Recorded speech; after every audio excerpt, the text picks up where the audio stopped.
बिस्मिल्लाहिर्रहमानिर्रहीम। अस्सलाम वालेकुम दोस्तों, कैसे हैं आप लोग। मैं हूं डॉक्टर मुर्तज़ा खलील, बिस्मिल्लाह वेटरनरी क्लिनिक बहावलनगर से, और आप हमारा देख रहे हैं यूट्यूब चैनल एनिमल्स नॉलेज। दोस्तों, ये वो फसल है जो कि हमने लगाई थी, मकई की फसल अपने जानवरों के लिए, और अब हमने इस फसल के को खाद देनी है। तो खाद देने के लिए ज़रूरी होता है कि आप जो फसल है उसमें पहले पानी लगाएं, और ज़्यादा रिकमेंडेशन ये होती है कि जो आप पानी है वो नहरी पानी लगाएं। इसमें हमने नहरी पानी लगाया है, तो ये देखें पूरी फसल के अंदर पानी गया हुआ है। और उसके बाद खड़े पानी के अंदर आपने यूरिया खाद का छटा कर देना है। आप इसमें पहली जब हमने पानी लगाया था 25 दिन पे, तब हमने पूरी एक बोरी लगाई थी यूरिया खाद की, यानी कि 50 किलो 1 एकड़ को। लेकिन अब जो है वो हमने 25 किलो लगाई है 1 एकड़ को। दूसरा तरीका इसको पानी लगाने का ये भी है कि आप वो ड्रम के अंदर पानी यूरिया खाद मिक्स कर दें पानी के साथ, और जिस जगह से पानी लग रहा हो आप उस जगह दे सकते हैं। माशाल्लाह ये वही फसल है जिसको हमने ये खाद लगाई है। तो थोड़े दिन बाद ये जब पानी खुश्क हो गया तो आपको दिखा रहे हैं, माशाल्लाह फसल काफ़ी अच्छी हरी भरी हो गई है और काफ़ी भरवीं फसल तैयार हुई है। और ये अभी जो फसल है ये 38 डे पे है, 38 दिन पे। अभी इसने अगले 15 दिन हम इसको और देंगे और फिर इसको कटाई शुरू करेंगे। माशाल्लाह इस टाइम इसका जो हाइट है वो 4 फुट तक हो गई है। ये वही फसल है, इसको पूरा लगाने का तरीका हमने आपको दिखाया था। इस वीडियो में हम थोड़ा सा आपको दिखा रहे हैं कि जैसे कि सबसे पहले हमने उसके ऊपर रूटर वेटर फिरवाया। रूटर वेटर फिरवाने के 2-3 दिन बाद हमने उसके अंदर पानी छोड़ा। ये देखें, नहरी पानी हमने छोड़ते हैं।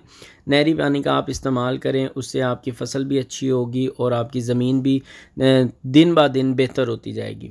ये नहरी पानी लगाया, और फिर हमने जो इसमें 2 ट्रायल लगाए थे, 1 एकड़ को हमने डीएपी खाद डाली थी बीज के साथ, और 1 एकड़ को हमने डीएपी खाद डाली थी पानी लगा के, उसके अंदर छटा कर दिया था डीएपी खाद का। तो माशाल्लाह ये छट्टे वाला जो है उसमें हमें रिस्पांस ज़्यादा अच्छा आया बनिस्बत के ये पानी के अंदर छट्टे वाला जो है रिस्पांस हमें ज़्यादा अच्छा मिला बनिस्बत के जिसमें हमने दाने के साथ खाद फेंकी थी। तो ये ज़मीन के हिसाब से भी आपको पहले देखना पड़ता है कि उस ज़मीन को खाद की ज़रूरत है कि नहीं। ये डीएपी खाद का हम छटा कर रहे हैं खड़े पानी के अंदर, और उसके साथ अब हमने इसका वेट करना है कि 2 से 3 दिन या 4 दिन, ये हमारी रेतीली ज़मीन है तो वत्तर देखना है कितने दिन में आता है। वत्तर वो कंडीशन होती है जिसके ऊपर ट्रैक्टर जो है वो फिर सकता है। और ये देखें, ये अभी हमने देखा है 2 दिन बाद देखा है, तो अभी इसके अंदर ज़्यादा नमी है। तो हमने फिर इसको 1 से 2 दिन का और रेस्ट दिया। गर्मियों में ज़्यादा से ज़्यादा आप 2 दिन देते हैं, लेकिन ये थोड़ा सा सर्दियाँ हैं, रात को तरेल पड़ती है, तो इसलिए इधर हमें 5 दिन देने पड़े सही वत्तर आने में। तो उसके बाद जब वत्तर आ गया तो फिर हमने इसके ऊपर छटा कर दिया। ये हमने बीज लिया था मेज़ सीड का, और इसमें मैंने रिकमेंडेशन ये थी कि 40 किलो डलना था 1 एकड़ में, लेकिन हमारी ज़मीन थोड़ी सी अच्छी नहीं है, तो इस वजह से हमने इस पे 60 किलो डाला है ताकि हमारी प्रोडक्शन ज़्यादा से ज़्यादा और अच्छी से अच्छी हो। और जो रेतली ज़मीन होती है, जैसे ये देखें अब वत्तर आया हुआ था प्रॉपर, तो अब हमने इसके ऊपर ये लगा दिया। रेतली ज़मीन जो होती है ना, उसका एक नुकसान होता है, उसका यही नुकसान होता है कि उसके ऊपर आपको भरवा चारा अच्छा सा नहीं मिलता। और लेकिन हमने इस ज़मीन के ऊपर काफ़ी ज़्यादा मेहनत की है, तो इंशाल्लाह ताला इस वजह से हमें एक अच्छा रिज़ल्ट मिला है।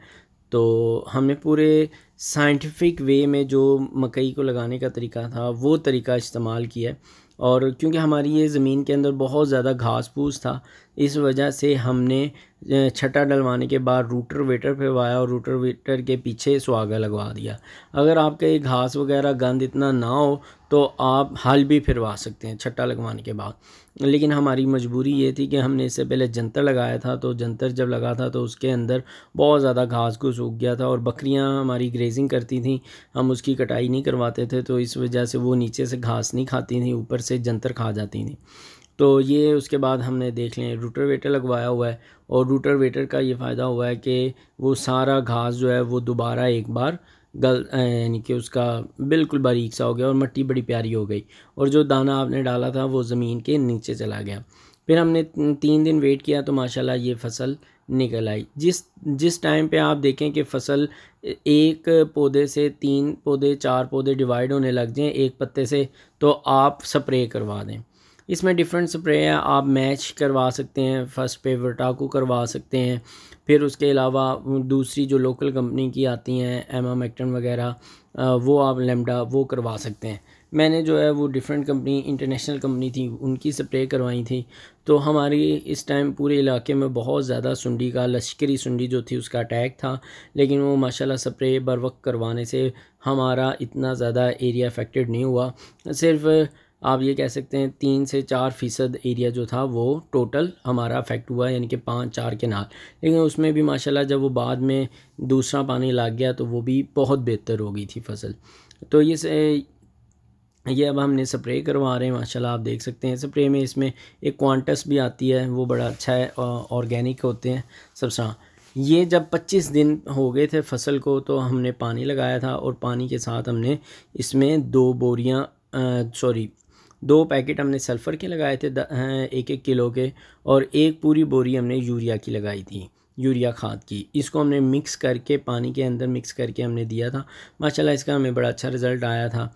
हमारी फसल जो है वो यकदम उठी, और माशाल्लाह पहले जितनी 25 दिन में उगी हुई थी, अगले 10 दिन में उससे बराबर में आ गई। यानी कि पहले 25 दिन में 2 फुट हुई थी, और जब 35 दिन तक पहुंची है तो माशाल्लाह ये 4 फुट की हो गई थी। तो जब आप ये पानी लगाते हैं तो एक बार फसल गिर जाती है, इसमें आप परेशान नहीं हो, क्योंकि ना उसकी जड़ अंदर ही होती है, और जैसे जैसे धूप पड़ती है तो ये डे बाय डे अच्छे से अच्छे होने लग जाती है और बेहतर हो जाती है। तो हाँ, जो थोड़े से बहुत पत्ते नीचे गिर होते हैं, पानी के अंदर डूबे होते हैं, वो सड़ जाते हैं, लेकिन उसका भी कोई इतना ज़्यादा नुकसान नहीं होता। वो एज आ फर्टिलाइज़र ही दोबारा उस पौधे के अंदर ही दोबारा अब्जॉर्ब हो जाते हैं, इसमें परेशानी वाली बात नहीं है। और जब हमने 25 दिन बाद वाली को दोबारा देखा तो माशाल्लाह वो फसल काफ़ी अच्छी हो गई, और वो 2-2.5 फुट की हो गई थी। और जो हमारे अफेक्टेड पौधे थे, थोड़े से आपको दिखाए थे, वो भी माशाल्लाह बेहतर ग्रो करने लग गए थे।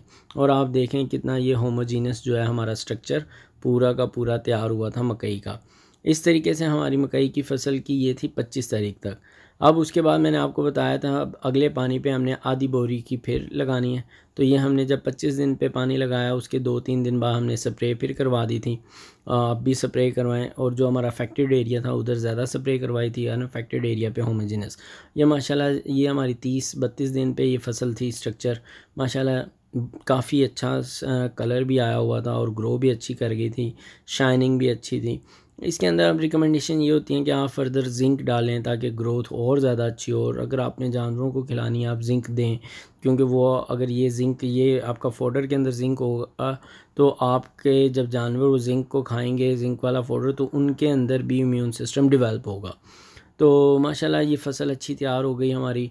और उसके बाद अब आपको हम दिखाते हैं कि जब 35 दिन पे चलेगी, ज़मीन खुश्क हो गई, तो हमने दोबारा इसके अंदर पानी लगाया, और दोबारा पानी लगा के हमने आधी बोरी खाद की डाली, यूरिया खाद की।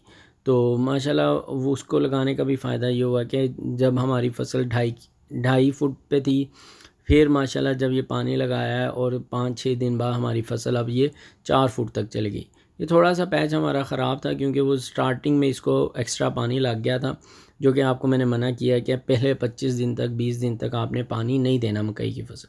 लेकिन ये हमारा वो एक बन्ना टूट गया था, उसको पानी लग गया, तो वो थोड़ी सी ख़राब है। लेकिन साइडों से आप देखें टोटल माशाल्लाह बहुत अच्छी फसल ग्रो हुई है, भरवी है। और इंशाल्लाह ताला उम्मीद है कि इस फसल के अंदर एक मरले के अंदर 2.5 से 3 मन चारा हमारा निकलेगा आसानी से।